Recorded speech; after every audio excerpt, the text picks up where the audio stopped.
Всем привет, вы на канале Вектор, с вами Владимир. Смотрите, сегодня весенняя погода, солнышко, немного тает уже снег, остается его совсем немного, классное настроение, классный автомобиль у нас сегодня на обзоре. Я хотел бы сегодня, знаете, развеять вообще мифы, да, которые присутствуют на просторах интернета, на просторах диванных экспертов, да, людей, которые никогда не владели такими автомобилями, никогда не было таких автомобилей, но пытаются про них что-то написать, что-то рассказать, что это какое-то сыпучее, ломучее ведро.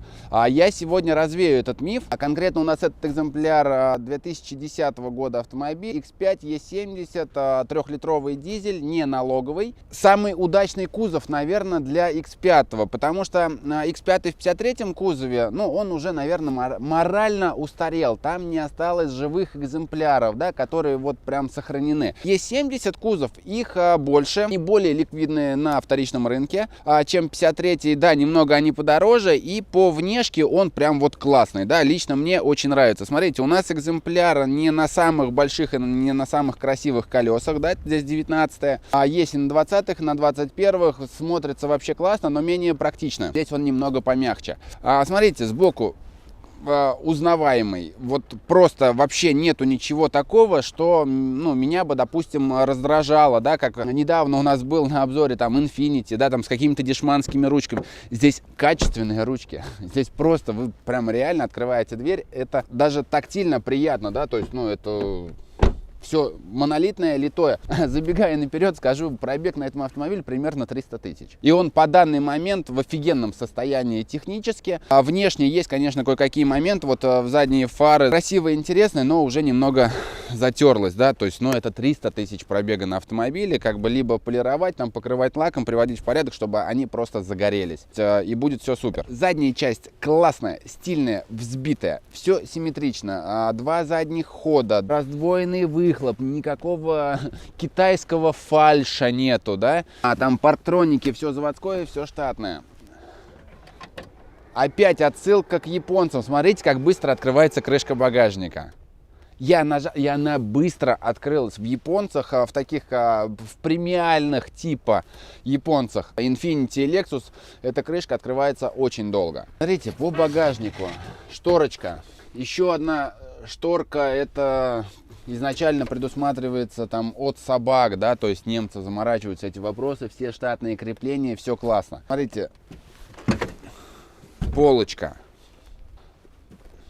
на которой можно посидеть. Смотрите, багажник, 670 литров.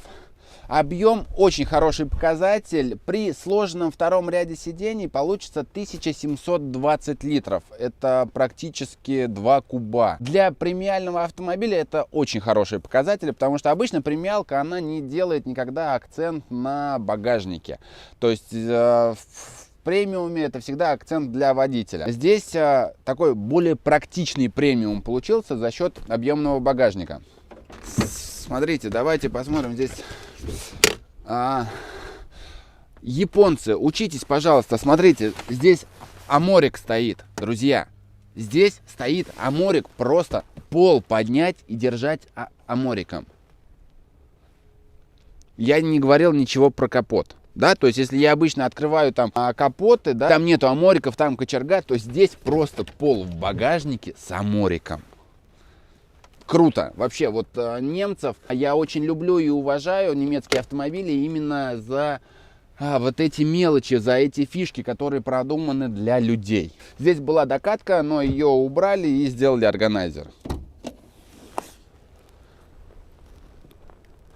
Аморики, друзья, просто вот, ну, просто для людей, понимаете? Мне очень нравятся старые, особенно немцы, вот этой фишкой, когда капот поднимается с решеткой радиатора, да, и сразу открывает доступ к радиаторам. Автомобили премиальные, да, здесь большой выбор двигателей, да, то есть есть бензиновые температурно нагруженные двигатели. Да даже вот этот дизель 3-литровый на 235 сил, его тоже нужно промывать радиаторы, этот автомобиль тоже должен дышать, его тоже нельзя перегревать.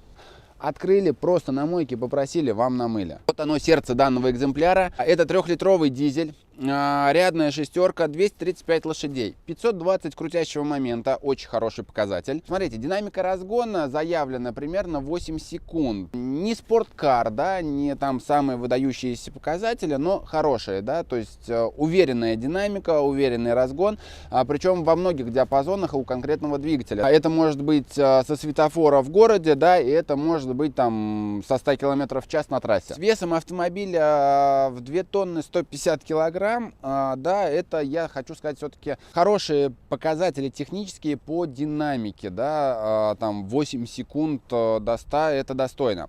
Смотрите, дальше, погнали про коробку. Коробка здесь шестиступенчатый классический автомат. Буду выражаться, что неубиваемый, да, то есть не люблю вообще, не воспринимаю коробку вариатора и не очень хорошо отношусь к роботам, да, но робот как-то еще можно простить некоторым автомобилям. Расход топлива вот в городе у дизельного экземпляра вот зимой с прогревами получается где-то 13 литров. На трассе, ну, 8-9, да, автомобиль убирается. Объем топливного бака 85 литров.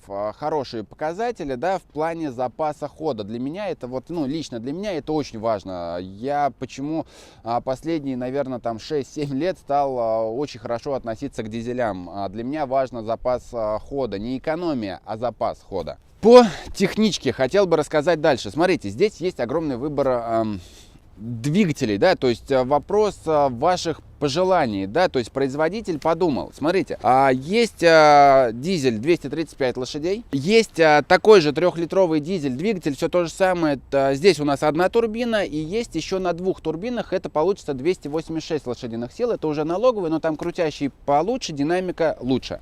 Есть еще 2 бензиновых двигателя, это 3-литровый на 272 лошади, никому не посоветую, не порекомендую, может быть, там созданные мифы пытаются именно вот от этого двигателя. Есть 4.8 355 лошадей. Из бензина классный вариант, это 4.8 V8 355 лошадиных сил. Смотрите, по бензиновым двигателям 4.8 V8 он температурно нагружен. Почему про них иногда отзываются плохо? Потому что их никто не обслуживает. Знаете, я посмотрел вообще на регламент обслуживания данных экземпляров, да, когда люди могли себе позволить купить их новые там в 2010-2008 году, ТО каждые 20 тысяч. V8 под капотом, бензиновый, температурно нагруженный двигатель, какое масло пройдет 20 тысяч? То есть вот лично из моего опыта, да, то есть у меня на V8 были такие автомобили, как Porsche Cayenne, Audi A8, да, и я менял масло у них каждые 5 тысяч. И вот с двигателями не будет проблем вообще. По мифам, ваносы, цепи и все в этом духе. По ваносам есть проблема на двигателях 3 литра бензин и иногда бывает на 4.8, но 4.8 намного надежнее, по цепям проблем вообще нету. И это все связано только с обслуживанием, друзья. Это не ломучее, сыпучее ведро, как многие говорят. Вопрос просто люди не хотят вкладывать и не хотят обслуживать эти автомобили. Да, этот автомобиль изначально он позиционируется премиалкой. И любую премиалку ее нужно обслуживать. То есть это не Солярис, понимаете? То есть, ну, в которой там вам простит пробег и в 15 тысяч, да, то есть, ну, не меняя масло. За этими машинами нужно просто ухаживать, и отдача будет. И везде устанавливается шестиступенчатая, надежная, классическая коробка. Автомат, блин... Просто про нее никаких нареканий нет, вопрос обслуживания. Опять же, меняем масло, да, и будет вам счастье. И еще я хотел бы дополнить, еще здесь есть один замечательный двигатель, да, это 4.4 на 555 лошадиных сил, но это уже X5M. Но это совсем отдельная история. Я не назову его, наверное, совсем гражданским. Это уже кроссовер спортивный, такой приближенный к спорткарам. Поэтому попробуем его найти и тоже отснимем его совсем отдельно. Это у нас такой полноценный кроссовер на полном приводе. Кстати, полный привод здесь X-Drive. Офигенная тема. Японцы даже близко не встанут. Автомобиль на бездорожье красавчик. У него нету рамы, это не рамный внедорожник, как многие говорят. Но вот эта система X-Drive, она офигенная. То есть диагоналку проходит, ну, без проблем. То есть вывешивается, он проедет, пока вы его не приклеите на брюхо. Смотрите, плюс. Передний свес. очень маленький, да, то есть угол въездов достаточно хороший и нету свеса, то есть он не клюнет мордой. Здесь тоже, в принципе, достаточно хороший просвет, да, то есть по центру, если что-то, какой-то перевал преодолевать. А смотрите, у нас конкретный экземпляр с пневмоподвеской, но пневмоподвеска здесь установлена исключительно на заднюю ось. Это сделано для, в первую очередь, чтобы при любой загрузке автомобиль стоял ровно. Другой момент для управляемости, да, то есть где-то в повороте, чтобы он не падал, не кренился, как японский там ширпотреб какой-нибудь Toyota, да, то есть они там падают в повороты. Этот будет стоять. Про подвеску. Здесь есть несколько видов, да, то есть есть обычная полностью пружинная, есть с пневмоэлементами на задней оси, и есть адаптивная подвеска, это где еще там умная рулевая рейка, да, то есть там дополнительно установлено.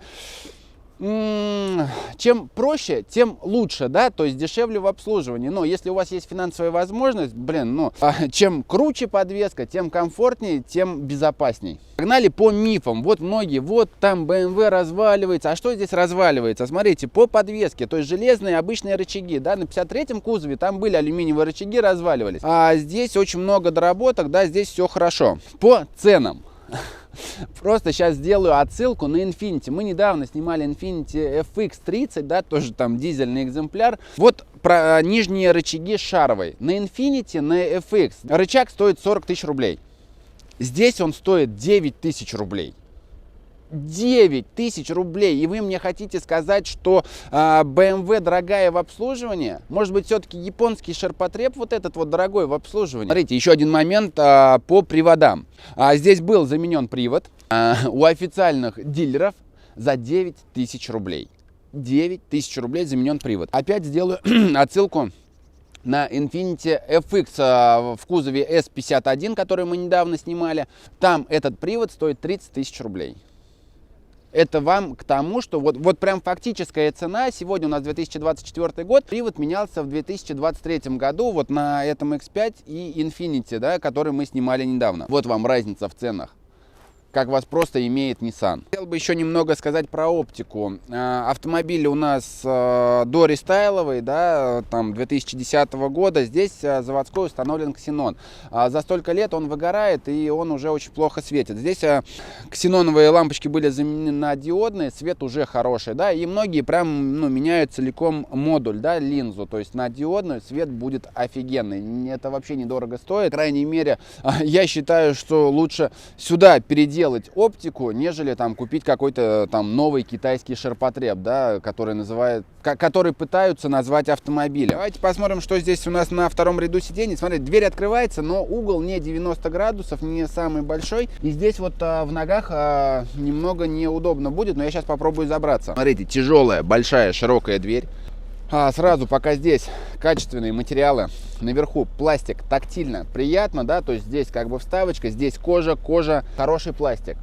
Шторки присутствует. Смотрите, вот конкретно у нас комплектация не самая богатая, да, у нас нету доводчиков, но они здесь присутствуют. Если вы найдете более богатую комплектацию, да, автомобиль, они будут с завода. Можно заколхозить все что угодно, но у японцев, которые позиционируют себя премиалкой, даже автомобиль не то что 2010 года выпуска, 2020 Lexus RX не бывает доводчиков. Infiniti QX70 не бывает доводчиков. В любых годах, в любых диапазонах нету доводчиков, ребят. 2010 год они бывают. Смотрите, друзья, я вот сейчас сел сам за собой, да, места в ногах у меня достаточно. Единственное, что садиться не очень удобно, здесь дверь не закрывает порог, порог выступает очень сильно, но он является как бы подножкой, да, на которую можно вставать, но на нее вставать неудобно. Она скользкая, вот этот вот момент, прям не продуманный. Смотрите, спинка не регулируется, места над головой достаточно. Спинка не регулируется, минус небольшой, да, то есть в дальней дороге, наверное, хотелось бы откинуться назад и более комфортно ехать и отдыхать. Смотрите, ремень безопасности, он не где-то, да, высоко на стойке, он внизу максимально близко к подушке. Это все-таки плюс. Подлокотник, ну, никаких подстаканников в нем нет. Смотрите, здесь есть у нас еще чехол для лыж и люк открывается, да? Это все по-немецки, они это любят. Климат-контроля нет, но это зависит от комплектации, да, то есть вот чаще всего я все-таки с двигателем 4.8 бензиновым, да, V8, там вот комплектация реально богаче. Здесь практически ровный пол, хотя автомобиль у нас полноприводный. Кармашки кожаные, офигенные. Блин, я просто ненавижу эти сеточки, да, часто бывают. Вот кожаный вариант, классный. Оп, вот. Видели, да, мне приходится сюда запрыгивать в автомобиль, потому что вот этот порог, он реально мешает. То есть у меня не самые короткие ноги, но если я сажусь на сиденье, я испачкаю джинсы. Вот, вариант забраться по-другому, там встать здесь на стойке, ручки нету. Есть ручка вот здесь вот на потолке, но это неудобно, да, то есть вставать через порог и садиться, как это делают часто в рамных джипах. То есть все-таки, ну, это кроссовер. Сразу давайте вот развею миф. Вот на автомобиле пробег 300 тысяч, нету ни одной ошибки.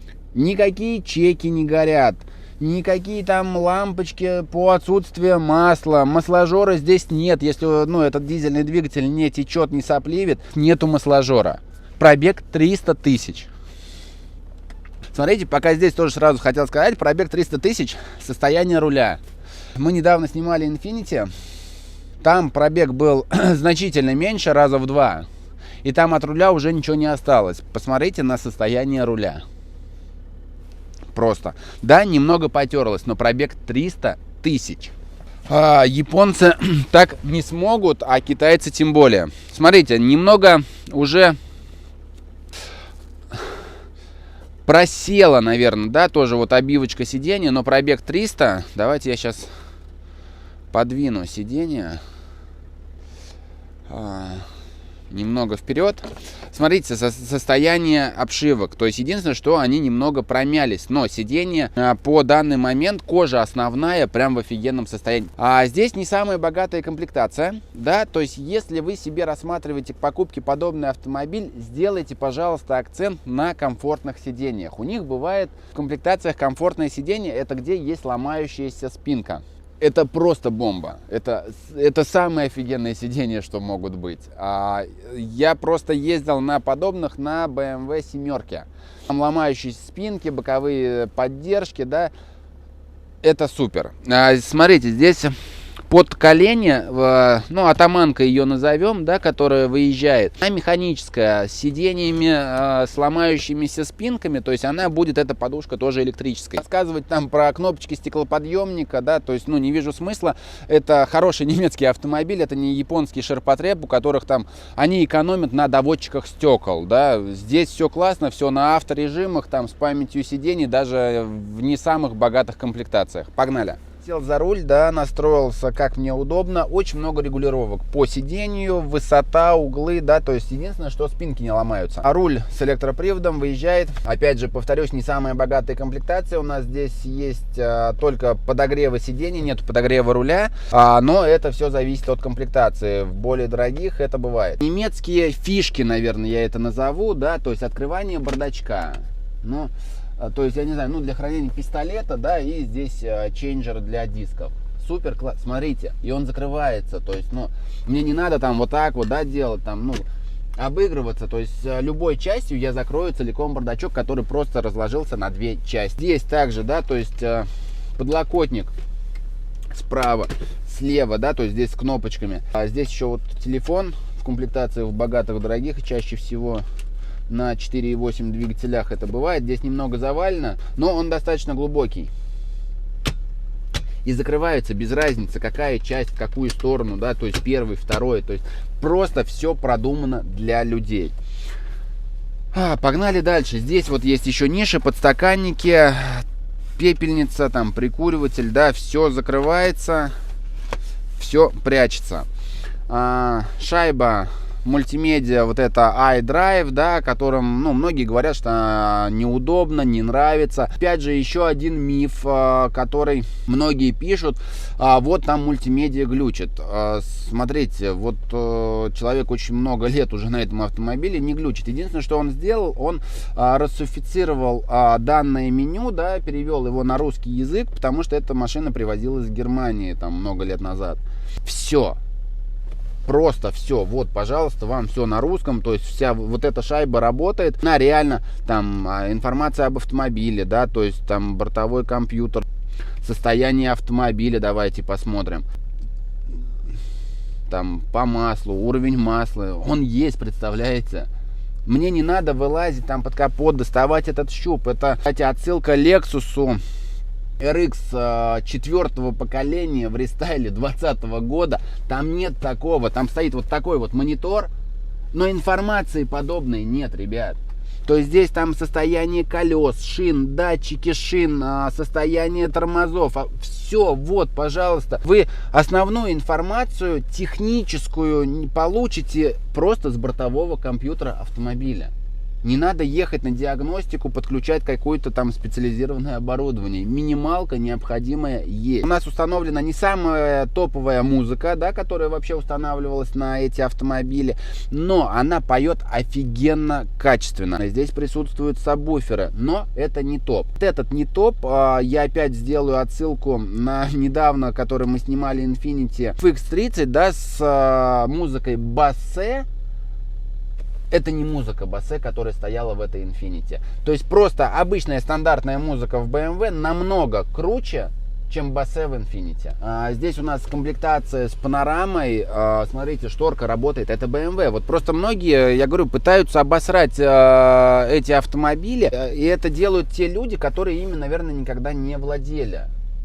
Потому что ни один собственник мне не сказал плохо про BMW. Премиум автомобили всегда отличаются, знаете, такими мелочами классными, да, но премиум немецкий почему-то. Вот мы сейчас стоим с включенной аварийной сигнализацией, да, то есть вот все, у нас аварийка. Вот мне нужно тронуться, да, я поехал, я включаю левый поворотник, и у меня включается левый поворотник.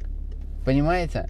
Вот просто в какой-нибудь Kia, в какой-нибудь там убогой Тойоте, вот попробуйте так сделать. Аварийка как мигала, так и будет мигать. И вы этот поворотник можете как угодно включать, он у вас не включится, будет мигать аварийка. Здесь он понимает, что я от него хочу. Смотрите, прямой конкурент этому автомобилю, это из немецких, это Mercedes ML, достойный вариант. Вот, знаете, он по салону будет немного более скучный. BMW более такая интересная, да, то есть какие-то фишечки, какие-то вот даже компьютеры, реализация своя, свой стиль. Дальше у нас идут, это японские автомобили, да, то есть это вот недавно снимали Infiniti, это Lexus RX. Вот, я нажал на газ, дизелек свободно, прыг, объехал, уехал, блин, классно. Лежачие полицейские, ну... перешагивает аккуратно. Есть еще Volkswagen Touareg. Да и все, наверное. Это вот прям из реально основных, прямых и популярных конкурентов, да. Но смотрите, сейчас что происходит на рынке, да. Сегодня у нас 2024 год, и в принципе в 2023 это уже все началось. Рынок заполоняют китайский ширпотреб новый. Стоит он совсем недешево, да, то есть, ну и, соответственно, в связи с этим поднялась и вторичка. То есть вот этот экземпляр сейчас, подобный экземпляр в хорошем состоянии стоит порядка 2 миллионов рублей. То есть это будет автомобиль 2010 года, ну плюс-минус, да, то есть там, причем плюс-минус там 200-300 тысяч рублей. Вы выбираете под себя, что вы хотите, да, то есть либо бензиновый двигатель, да, то есть и там действительно будет классная, крутая динамика, да, автомобиль будет валить, либо дизелек с хорошим крутящим моментом, у него тоже хорошая динамика, есть вот доналоговый двигатель и есть налоговый. Про китайцев, да, то есть они запланили, даже самое, там, я не знаю, ну, простенький кроссовер от Китая сейчас стоит порядка 3 миллионов рублей. Вот, ну, просто мои мысли, да, как бы, как я вообще вижу эту ситуацию. Берем конкретно подобный экземпляр, 2 миллиона рублей. Берем 1 миллион рублей запаса, да, стоимости нового Китая. Вваливаем в 1 000 000 рублей, да, то есть где-то косметику приводим в порядок и полностью приводим в порядок техничку, да, то есть где-то что-то переуплотняем, сальнички, резиночки, там, ну, смотрим, тестируем, там, в каком состоянии там турбины, там, коробка, привода, да, то есть, ну, полностью диагностируем, выявляем. Миллиона за глаза хватит привести этот автомобиль прям просто в максимальный идеал. Цены адекватные, коробка надежная. Вот 300 тысяч сейчас собственник тут тоже узнавал, как бы вариант в Москве, как бы предлагают, да, полный ремонт данной коробки 160 тысяч рублей. Это прям, ну, здесь остается, получается, только корпус коробки, да, внутренности меняются максимально на новые. Все. То есть по коробке, ну, на следующие там 300 тысяч пробега, все, вы про нее забыли. Опять же, если не убивать. Многие пишут в интернете, опять же, я почитал, там страдают привода. Да, меняются привода, и собственник с этим сталкивался. Но опять же, на каких пробегах? На 50 тысяч? Да в жизни не сломаются здесь привода на 50 тысячах. Следующий момент. Подобные поломки по приводам связанные, да, тем, что на этих автомобилях двигаются очень динамично. Где-то хулиганят. Зимой дать боком в поворот на BMW, тем более, ну, блин, это норма. Пусть она здесь полноприводная, на X5, ну, наваливают, ну, на все деньги это делают часто. Но, увеличивается износ, да, там, по коробке, там, по приводам. Опять же, многие там ссылаются на японский ширпотреб, там какие-нибудь крузаки, да, вот они там надежные, по 300, там, по 400 тысяч ходят без проблем. Слушайте, если их будут эксплуатировать так же, как BMW, да, BMW, которая позволяет, которая классная, которая безопасная, на которой там хочется похулиганить, во-первых, Toyota этого не может. То есть, ну возьмите крузак всеми хваленый, там какой-нибудь этот 200-й. Вы там резко перестраиваетесь в городе, доберите еще запас на 2 полосы, потому что он кренится, он бегемот, он боком уйдет туда, там еще пару полос зацепит со встречки. И на них так не ездят. Соответственно, получается, а эксплуатация это у них щадящая. Понимаете? То есть, если эти машины позволяют хулиганить, да, и люди их эксплуатируют на максимум, и именно хулиганят, да, и там происходят какие-то моменты, некоторые детали изнашиваются быстрее, так эта проблема-то не в автомобиле. Это еще очередной миф, о котором пестрит интернет. В завершении нашего обзора хотел сказать следующее. Офигенный автомобиль. Здесь очень большой выбор комплектаций, двигателей, да, то есть налоговая, неналоговая, прям вот, ну, на любой кошелек. По обслуживанию, да недорогая эта машина. 100% дешевле любого Nissan, Infiniti и всего подобного. Это факт. То, что ломается чаще, да нет, достойное обслуживание этому автомобилю нужно, ну, своевременное обслуживание. Купить изначально нужно просто со вторички живой автомобиль. То есть заморочьтесь, найдите, подберите себе хороший, живой, обслуженный автомобиль, и у вас не будет проблем. Это реально классные тачки. Всем пока, ставим лайки, пишем комментарии, подписываемся на канал.